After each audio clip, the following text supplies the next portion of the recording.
Here is a number that might surprise you. In one study, 78% of people said their deepest daily suffering came not from illness or loss, but from one difficult person at work. One person. And yet most of us spend years trying to fix that relationship, change that person, find the perfect words. 3 quiet forces keep us trapped in that cycle. See them clearly, and something unexpected happens. The suffering softens, not because anything changed outside, but because something shifted inside. Today, I want to show you all 3. About 2,500 years ago, in a forest somewhere in India, a small group of monks ran into trouble. The Buddha had sent them there to meditate, to sit in stillness among the trees and do the quiet, difficult work of looking inward. They set off with good spirits, but the deeper they went into the forest, the more the air seemed to shift. The evening light fell through the branches in long streaks of red and orange, staining the ground. The wind carried a dampness with it. Branches creaked for no clear reason. And then slowly, something else arrived, a feeling without a name, a presence. That night, none of them could sleep. The tree spirits, the beings said to dwell in that place, were not pleased. Perhaps they resented the intrusion. Perhaps they simply didn't want their silence broken. Whatever the reason, strange dreams came, shapeless fears crept in. One by one, the monks grew exhausted and unsettled, until finally they had no choice but to turn back. They returned to the Buddha, worn out and a little ashamed. "Please," they said, "send us somewhere else." The Buddha listened. Then quietly he said, "Go back to that forest. But this time, bring a weapon." The monks looked at one another. A weapon? He didn't mean a sword or a staff or anything you could hold in your hand. He meant the Metta Sutta, words of loving kindness to be recited like a lamp carried into a dark room. When they returned and began to chant, something shifted. The forest, which had felt like a wall, began to feel like a witness. The weapon the Buddha gave them was not made of iron or wood. It was made of words, poetic words, words that felt almost like a prayer. This is the moment tradition tells us when the teaching known as the Metta Sutta, the discourse on loving kindness, was first spoken. "Go back," the Buddha said. "Walk through those trees carrying these words. Let them live in your heart as you walk." And he began, "May all living beings be happy, the weak and the strong, the great and the small, the seen and the unseen, the near and the far away, those already born and those yet to come. May every living thing, without exception, be happy." The monks received these words in silence. Some of them were probably skeptical. Could a few sentences really calm whatever haunted that forest? But the Buddha wasn't finished. As a mother protects her only child, with her own life if she must, let that same heart go out to every living being, upward, downward, in all directions, boundless, without obstruction, without hostility, without hatred. No one spoke. The words seemed to dissolve into the air around them. And then the Buddha added this: "Whether standing, walking, sitting, or lying down, as long as you are awake, hold this awareness. This, they say, is a noble way to live." So the monks went back. This time they walked with the words. They whispered them with each step, carried them like a lantern into the dark between the trees. And something shifted. The spirits quieted, it is said. Or perhaps, more precisely, something inside the monks themselves changed. The fear softened, just slightly. The sense that something out there was hostile, was aimed at them, began to loosen its grip. Did the spirits of the forest open their hearts? Or did the monks simply begin to see the forest differently? The honest answer is probably both. The Metta Sutta was born from this, not as a gentle reminder to be nicer. It was born as a practical response to an encounter with something frightening, something the monks wanted to flee. There is one line in the teaching I want you to hold on to. Without hostility, without hatred. This is not a command to stop feeling hostile. It's an invitation to look honestly at where hostility comes from. And there is another. As a mother protects her only child, the Buddha is asking whether that quality of care, fierce, unconditional, bone deep, can be extended even to the things that unsettle us, even to forest spirits, even perhaps to a difficult boss. The monks did not leave the forest. They stayed, they completed their practice there. What changed was not the place.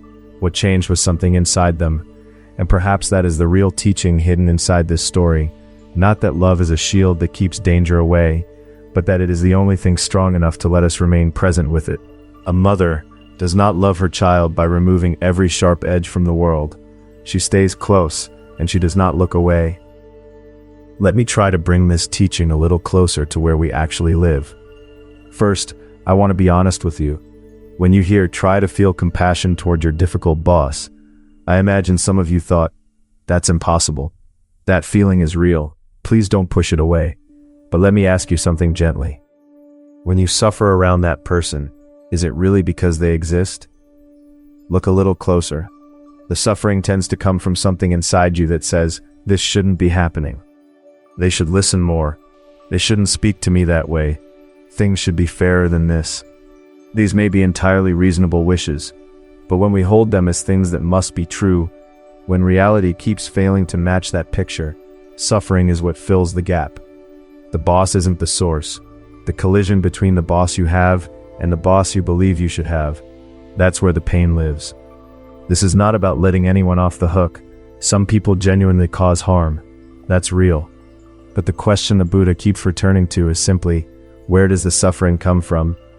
The word compassion in the Metta Sutta doesn't quite mean what we usually mean by kindness. In the original, metta is something closer to goodwill, a warmth that doesn't ask anything in return. Karuna is the capacity to feel another's pain alongside them. Together they describe not an effort to be nice, but what naturally flows when the wall between you and another person becomes a little thinner. If you're straining to feel kind, there's still a wall. The strain is the wall. There's something else worth sitting with. We say, I have a difficult boss, but the difficulty, where does it actually live? It lives in you. The feeling of difficulty arises inside you when something that person does touches something inside you.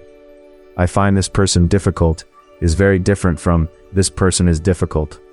When we say they are a difficult person, we fix them in place, a permanent label, a wall that cannot move. But when we say, I'm finding this person difficult right now, suddenly it's a feeling. Conditions can change. Feelings can shift.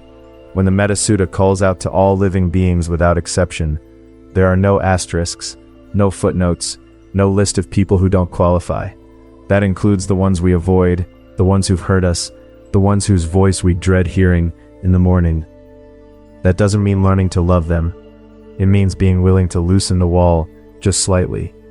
When the monks extended compassion toward the spirits of that forest, what changed was not the forest, what changed was the way they moved through it. Something in the air between them shifted, not because the spirits suddenly became friendly, but because the monks stopped carrying the weight of their own resistance. They had arrived with fear. And fear builds walls, even in open spaces.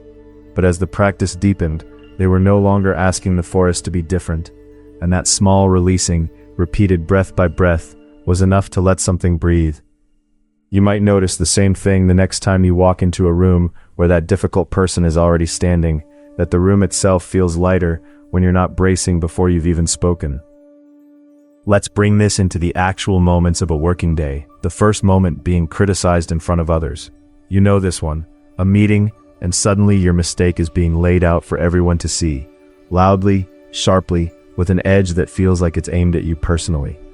The anger and the humiliation that rise in that moment are completely natural. You don't need to argue yourself out of them. But the Metta Sutta quietly offers a different question to sit with afterward. Why does this person do this? People who raise their voices have usually had voices raised at them. People who apply pressure are usually living inside pressure themselves. This isn't forgiveness. It's not even understanding exactly. It's simply following the thread of cause and effect, seeing that no one's behavior appears out of nowhere. This person is also suffering, in their own way. If that thought can land, even briefly, the anger doesn't disappear, but it changes shape a little. The second moment, being ignored.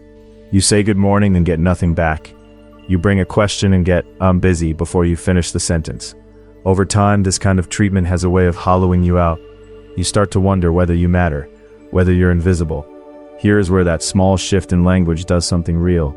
My boss doesn't recognize me keeps you focused outward on something you cannot move.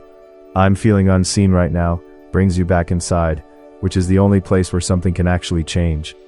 The longing to be recognized is human and understandable, but the more tightly we hold that longing, the more it hurts when reality doesn't deliver. Naming it as a feeling, not a verdict, gives you just enough room to breathe. The third moment, the dread that starts before you even arrive. The train into work, and your body is already bracing. You can hear their voice in your head before you've walked through the door. The tension has moved into your shoulders, your chest. The Metta Sutta says, whether standing, walking, sitting, or lying down, hold this awareness. In other words, this practice isn't reserved for meditation cushions. It lives in ordinary moments, including the commute. This doesn't mean replacing dread with forced positivity. It means being able to hold the dread, yes, I feel this, while also standing somewhere slightly larger than it, a small internal distance, enough that the weight doesn't become the whole day. Workplace relationships are a kind of practice in themselves, precisely because you can't simply leave, precisely because you have to show up again tomorrow. The Metta Sutta was born in a forest the monks couldn't avoid. Your difficult boss, in a way, is standing in that same forest, and perhaps reflecting something back to you that you haven't yet been willing to look at. But sometimes the person who irritates us most is the one holding up a mirror we've been carefully avoiding, showing us our own need for control, our own fear of being overlooked, our own unexamined hunger for approval. The monk in the forest didn't choose his surroundings. Neither most mornings do you. Here is one small thing you can try today. Just one. Sometime before you arrive at work, on the train, on the platform, in the elevator, take 10 seconds. Breathe in slowly. And in your mind, just once, let these words pass through. May all living beings be happy. You don't have to picture your boss's face while you say it. Not yet. That's fine.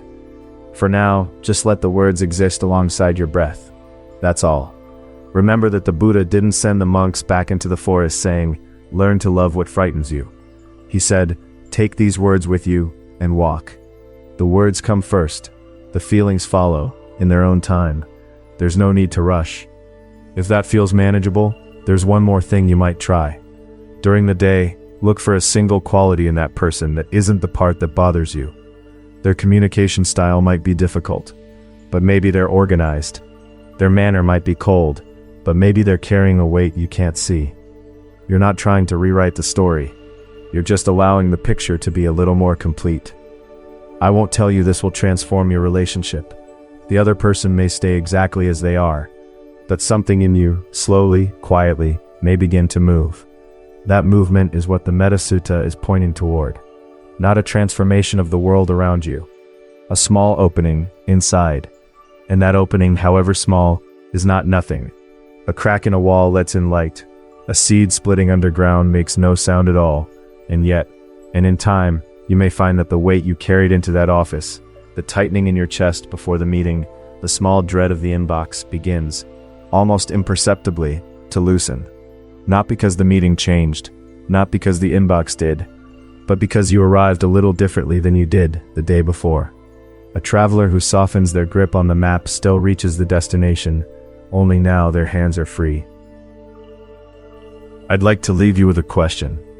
No need to answer it now or out loud. The person you find most difficult, what are they to you? Are they someone you simply want distance from? Or is there a part of you somewhere underneath the frustration that wonders if things could ever be different between you? Sit with that for a moment. Don't push toward any answer. Just let the question rest in your chest, the way the monks let those words rest in theirs as they walked back into the forest. Maybe you'll notice a small tightening or a flicker of something you can't quite name. That's enough. That's where it begins. Sometimes the most honest thing we can do is simply notice that the question doesn't feel comfortable. The way you might reach into a coat pocket and find something there you'd forgotten, something you're not quite ready to look at yet. One woman told me she'd carried the face of her estranged sister in her mind for 11 years, without ever once letting herself wonder what her sister might be carrying too. She said the wondering, when it finally came, felt less like forgiveness and more like setting down a stone she hadn't known was in her hand. The foundation of navigating any difficult relationship often begins with how deeply we truly listen. We explored that quiet art in a previous teaching on Buddhist relationships. You'll find the link in the description below. Having a difficult boss is genuinely hard. I don't want to minimize that. The heaviness that builds up over weeks and months, in your body, in your sleep, in the way Sunday evenings start to feel, that's real and it matters. If there's one thing I hope you carry from today, it's this. The spirits that frightened those monks were not out there in the trees, not entirely. They lived, at least in part, inside the monks themselves, in the fear that made everything look threatening, in the tension that made every creaking branch feel like a warning. The Metta Sutta doesn't say, force yourself to feel love. It says, take these words with you and walk. Walk with them long enough, and something in the landscape begins to soften. Not because the forest changes, because you do. That's not a promise. It's just something that can happen. And if you walked into work today carrying something heavy, if you pushed through the door anyway, even with that weight in your chest, I want you to know that quiet act of showing up deserves more credit than we usually give it. Thank you for being here today. I mean that. There's a monk I read about once who spent years trying to generate loving kindness toward a colleague who had wronged him. And for a long time, nothing came. What finally shifted wasn't a breakthrough in meditation. It was one ordinary morning when he noticed, without trying to, that the man looked tired. That was all. Just, he looks tired. But it was enough to crack something open. You don't have to arrive at forgiveness. Sometimes you just have to arrive at the morning and let the morning do what it can. Pause. Whose face came to mind while you were listening today? One story a day.